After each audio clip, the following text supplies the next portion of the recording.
This podcast is produced by Benchmark Education.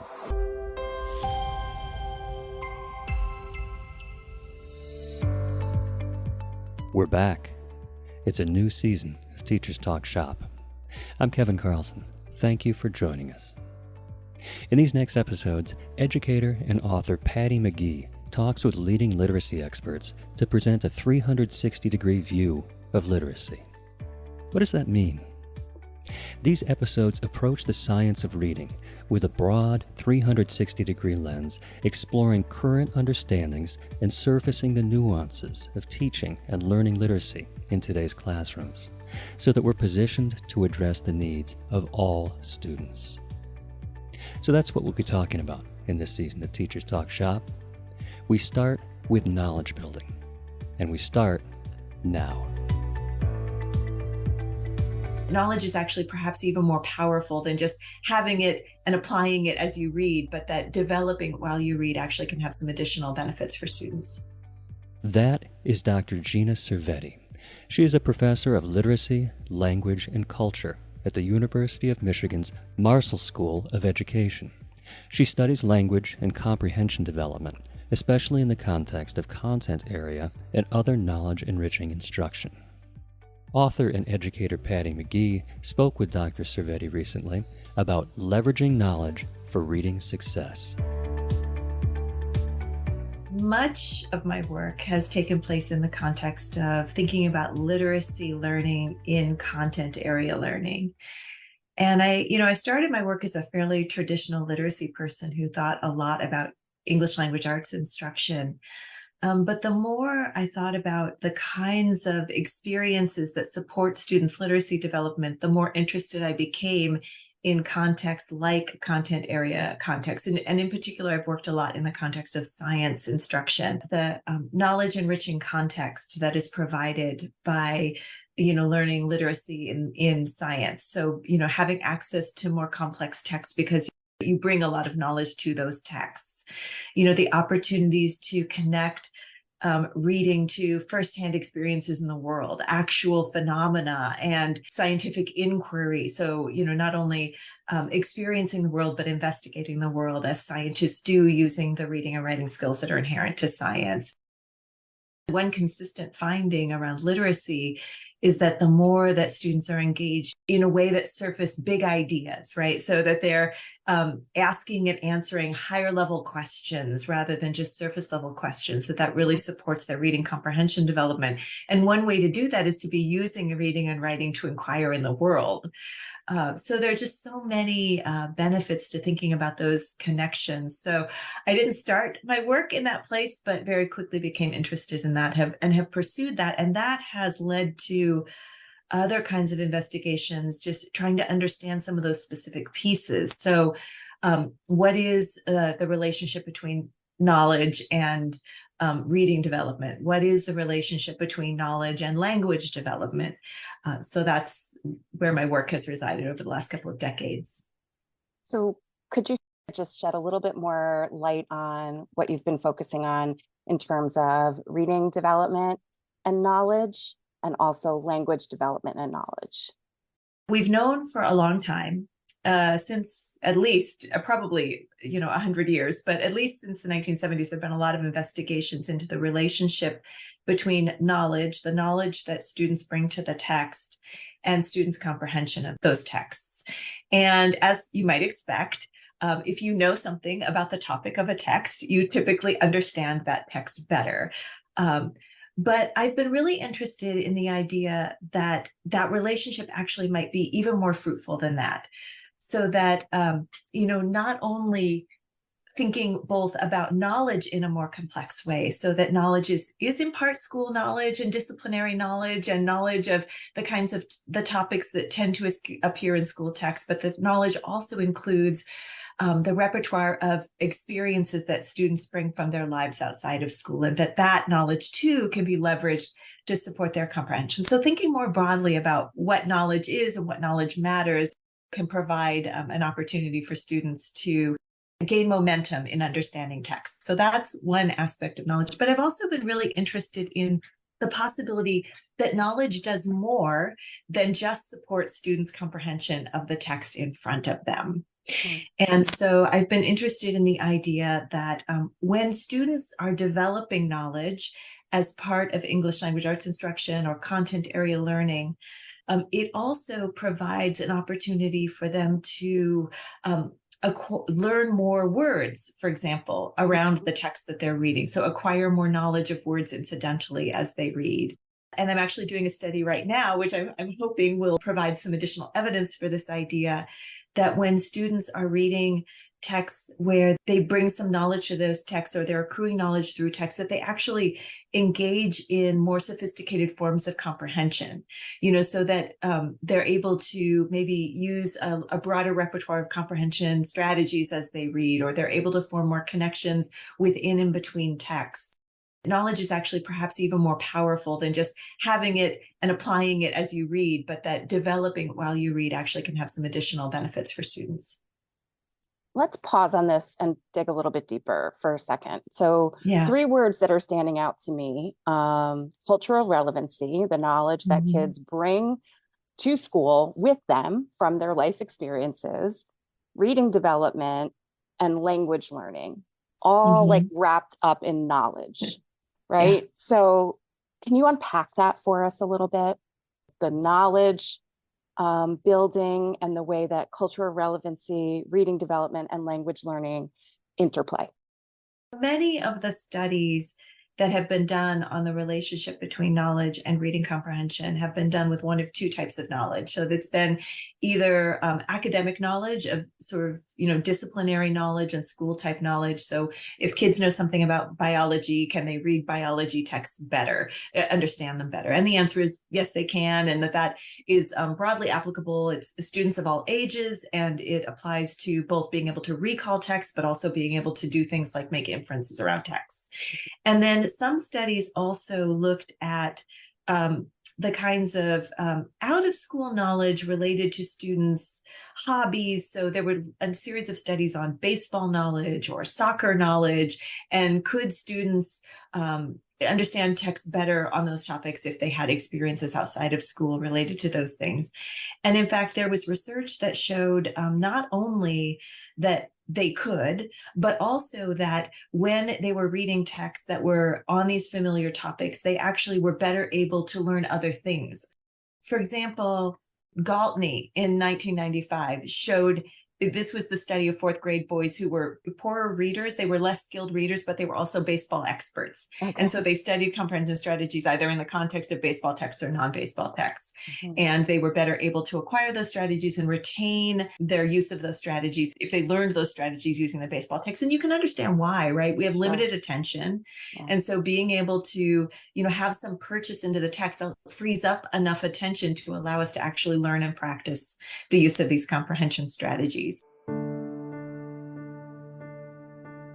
After the break, the value of culturally relevant texts. Stay with us.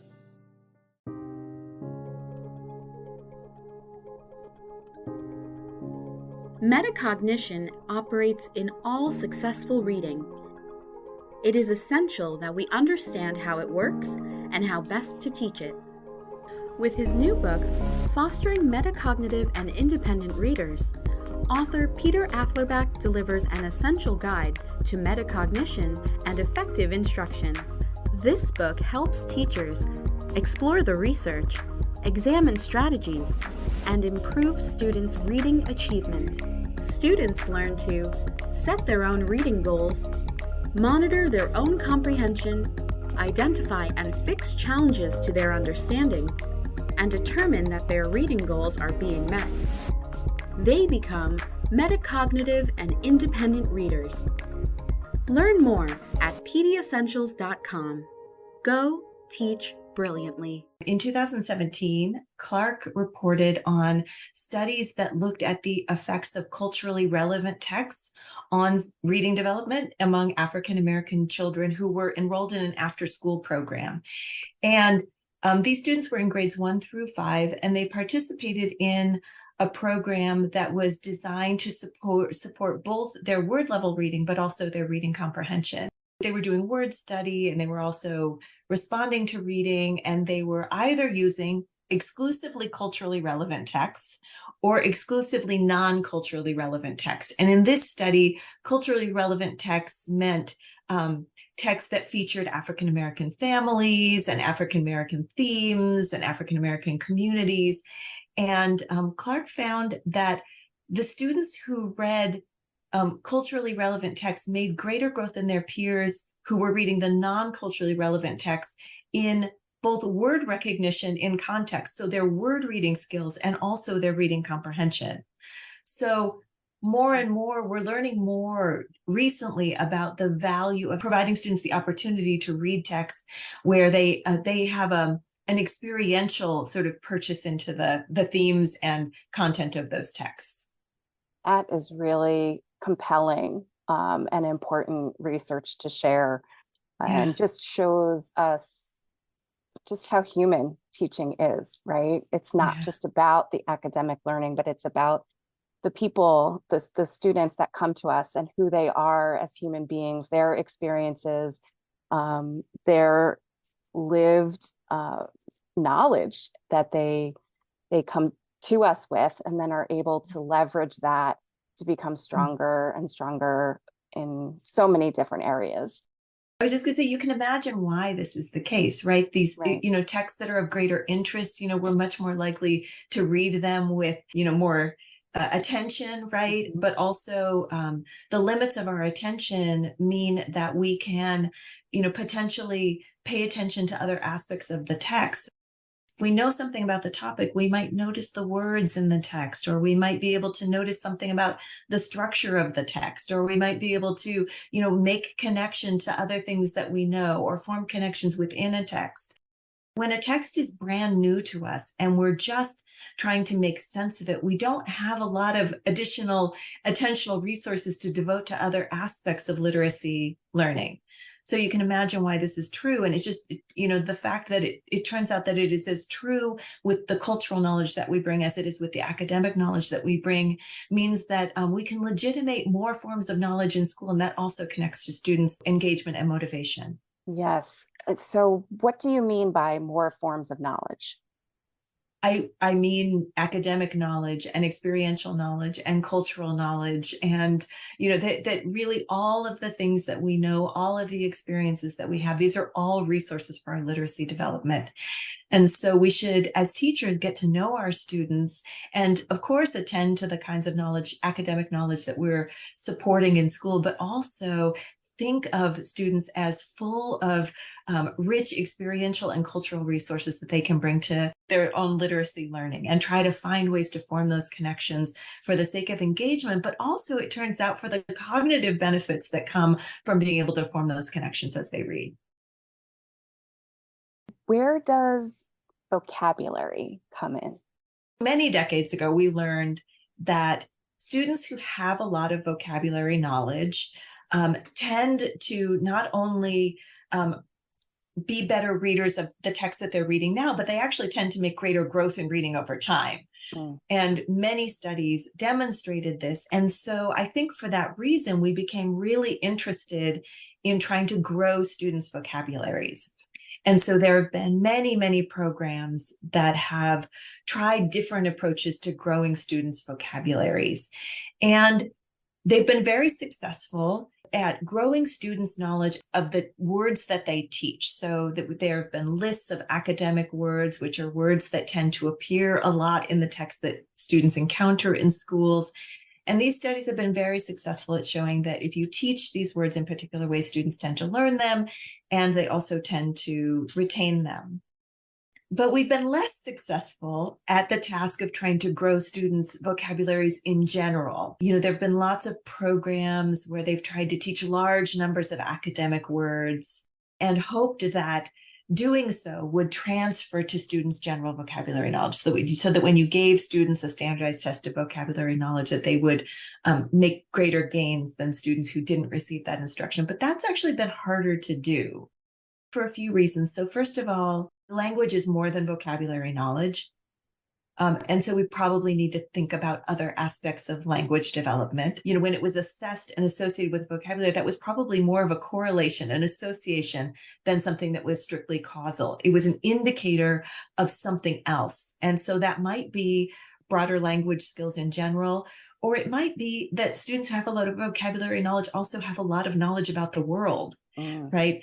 And so what we were actually uncovering was a relationship between all of the knowledge that students bring to school and their reading, both in the moment and also their growth over time. And so I think it probably is helpful to think more broadly, both about what we mean by language development, so that it's not just vocabulary, the knowledge of individual vocabulary words, but also to think about vocabulary as a kind of surface level instantiation of what in fact is more conceptual knowledge. So having a lot of words about ideas, and that it may be the ideas, that knowledge of the ideas that matter more than knowledge of the words that matters. Wow. So again, this is a testable idea, but it's where I'm landing, having done a whole series of investigations to try to figure out what exactly is the nature of this relationship, and how can we grow students' vocabularies and their language knowledge in general.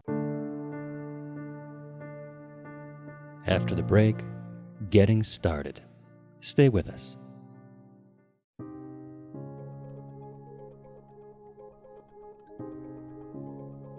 Informational writing goes above and beyond day-to-day classroom content.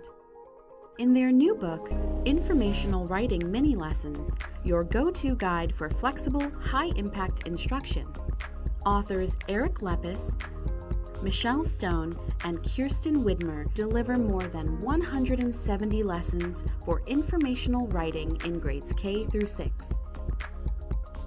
These detailed, user-friendly lessons support students at a wide range of developmental stages and cover the various genres of informational writing.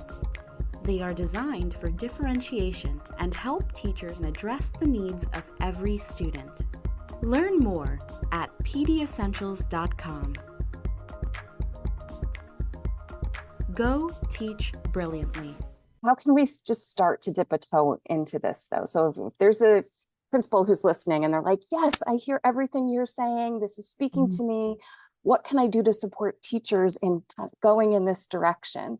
Or a teacher who's listening and they're saying, yes, I hear everything you're saying, I want to leverage the knowledge that kids come with, along with academic knowledge and all of the ways that I can support my kids. But what's kind of a first step that they can take here? I think there are a couple of really important first steps. So one is to not lose time in the school day for content area instruction. That's really important. And English language arts has grown and grown and grown.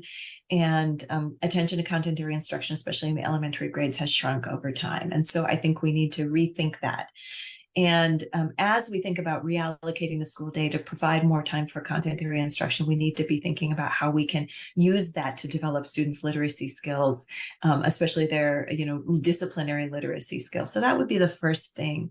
The second thing would be to think about English language arts also as a place where students can leverage the knowledge that they bring and also develop knowledge. So thinking about, for example, using English language arts to dive into, deeply into themes that maybe complement the content area instruction that's going on elsewhere in the day, or, to develop cohesive sets of texts around particular ideas that students are engaging in English language arts, so that every day isn't a whole new set of content. They're not reading about different things day after day.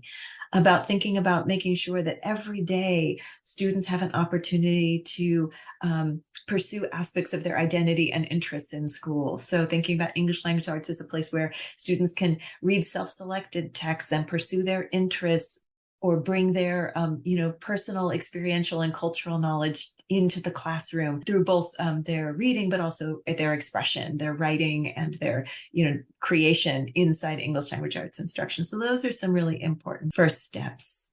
Wonderful. Could we dig into one of those before we wrap up? Yeah. The one that I'm feeling most curious about right now is having a parallel theme in ELA to something that's happening in a content area? What does that look like?